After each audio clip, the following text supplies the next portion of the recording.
नमस्कार दोस्तों, मैं हूं अनिरुद्ध जाधव, एक मोटिवेशनल स्पीकर। और मेरा आज का टॉपिक है अपने दिमाग को हमेशा तेज करते रहो। जॉन नाम का एक लकड़हारा था जो 5 साल से एक कंपनी के लिए काम कर रहा था, लेकिन उनकी तनख्वाह कभी नहीं बढ़ी। लेकिन 1 साल आया हुआ बिल, उनका 1 साल के अंदर उसका तनख्वाह मालिक ने बढ़ा दिया।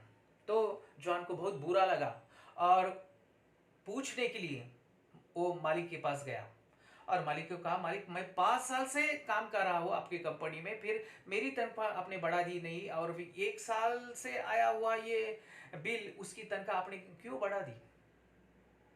ये तो मैं सरासर मेरे ऊपर अन्याय है। तो मालिक ने कहा कि देखो जॉन, तुम 5 साल पहले जितने लकड़ी काटते थे उतने ही पेड़ अब भी काट रहे हो। और ये जो बिल है वो आया था, जब आया था उन्होंने जितनी लकड़ी काटी तब से अब ज्यादा पेड़ काट रहा है। तो उसको ज्यादा तनख्वाह मिलेगी, क्योंकि जो काम ज्यादा करता है उसको तनख्वाह ज्यादा ही मिलेगी। तो जॉन निराश होके चला गया और पूरी लगन के साथ, पूरी शक्ति के साथ वो पूरे दिन भर लकड़ी काटता है, फिर भी उससे ज्यादा लकड़ी नहीं कट जाती। तो उन्होंने फिर मालिक के पास गया और बोला कि मालिक, मैं पूरी लगन से, पूरी मेहनत से, मेरे सामर्थ्य को लगाकर मैं लकड़ी काट रहा हूँ, फिर भी मैं क्यों ज्यादा लकड़ी नहीं काट रहा हूँ? इसकी कोई वजह आपको मालूम है? तो मालिक ने कहा, देखो वजह तो मुझे भी मालूम नहीं, लेकिन तुम बिल के पास जाओ, उसे पूछो। अगर उसे मालूम होगा। तो जॉन बिल के पास गया और बिल से कहा कि देखो बिल, मैं तुम्हारी इतनी क्यों लकड़ी काट नहीं रहा हूँ? इसका कारण क्या है बताओ? तुम मुझसे ज्यादा कैसे लकड़ी काट रहते हो? तो बिल ने कहा, देखो मैं एक पेड़ काटने के बाद 2-3 मिनट मैं अपने कुल्हाड़ी की धार को तेज करता हूं और बाद में दूसरा पेड़ काटता हूं। तुमने अपने कुल्हाड़ी को कब धार तेज की?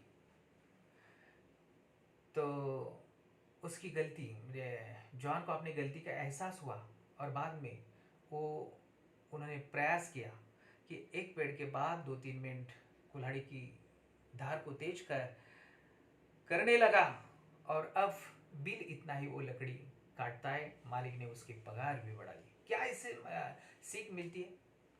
कि देखो, अपनी कुल्हाड़ी को कुल्हाड़ी की धार तेज करो, यानी अपने दिमाग की शक्ति को, हमें अपने दिमाग की शक्ति को तेज करो, क्योंकि परिवर्तन तो जीवन का नियम है।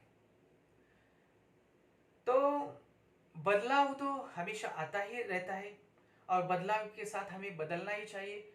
इसलिए हमें नई नई तकनीकें सीखनी पड़ेगी, तो सीखना चाहिए। देखो, हमें अगर हमारा शरीर तंदुरुस्त होता है, इसके लिए हमें खाना पड़ता है। तो दिमाग तंदुरुस्त रहने के लिए हमें अच्छे विचार चाहिए, अच्छी सोच चाहिए, और इसीलिए हमें नई नई तकनीक को सीखना भी पड़ेगा। तो ये हमें बदलना चाहिए। अगर हम बदलेंगे तो इस विकास के साथ, इस परिवर्तन के साथ कदम से कदम मिला के चले चले जाएंगे हम। तो हमें अपने दिमाग की शक्ति को हमेशा हमेशा तेज करना चाहिए। ठीक है, हमारा आज का टॉपिक ये। अगर आपको अच्छा लगा तो इस वीडियो को लाइक कीजिए और मेरे चैनल को सब्सक्राइब कीजिए। धन्यवाद।